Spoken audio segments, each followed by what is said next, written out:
Hey guys, in this video I'm going to be answering the question if you can download Dragon Ball Sparking Zero on your Android mobile device. If you find this video helpful, please consider to like this video and subscribe to my channel. In saying that, let's just jump straight into the video.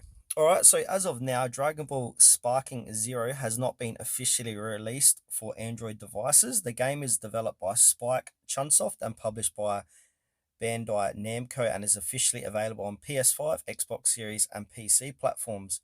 However, there are still a few unofficial ways to experience the game on Android. So we can check out unofficial APK versions. So some websites offer APK files claiming to be mobile versions of Dragon Ball Sparking Zero. For instance, sites like ABK Todo and DBS Sparking Zero Mobile provides such downloads.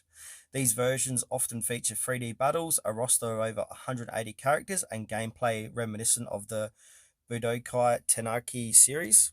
But a little bit of word with caution here. So these are unofficial and unverified versions. So downloading and installing APKs from third-party sources can pose security risks, including malware or data breaches. It's essential to exercise caution and ensure your device's safety when considering such downloads. And as a disclaimer, this video is purely for educational purposes.